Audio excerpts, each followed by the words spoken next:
Hello everyone, how are you guys doing? So I came across this video on TikTok, and it contained so many exciting facts that we must have been misunderstanding, more like myths from the Bible. So then I was like, oh, most of the things this man has been saying seems to be like our everyday fact, like things we were told growing up, and I think most of the things he said we all believed in it. But it turns out that most of the things we've been believing all this while has been wrong. Alright, so I'm going to play this video for you so you get to learn, and let's just be guided. Yeah, so just sit back and watch this video, then tell me what you think. Alright, and please make your research, you understand? So after watching, I'll advise you to make your research so you get to see it for yourself. Alright. We don't read our Bibles enough, and I can prove it to you. Quick, how many times does this book say, do not be afraid? If you said 365, you're wrong.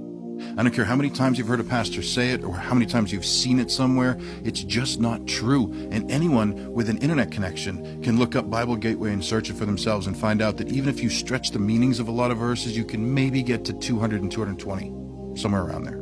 It's just not true. Why do we believe what other people say without actually opening the book for ourselves?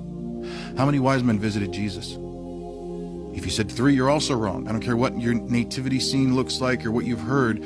We don't know. Could be 3, might be 2, could be 20 for all we know. It just says wise men. They brought 3 gifts, so we assume 3. And on that note, when did they visit Jesus? In the manger, you say? Absolutely not. The Bible is very clear that they visited Jesus in his house.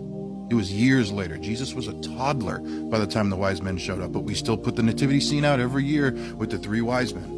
It's just not true, but we believe these things because we've heard it over and over and over again. Where are the 7 deadly sins in this book? You can't find it, don't bother looking, I'll save you the time. That was created hundreds of years later where somebody just decided those were the worst of the worst. Romans says all have sinned. Every single one of us have sinned in some way. Lying is a sin. If you go to Galatians, there's 20 something just listed right there alone. 1 Corinthians, there's another 20 in there. There's sins way more than 7. But somehow we just assume that those are the worst of the worst. It's not true. Money is the root of all evil. That's just misunderstood.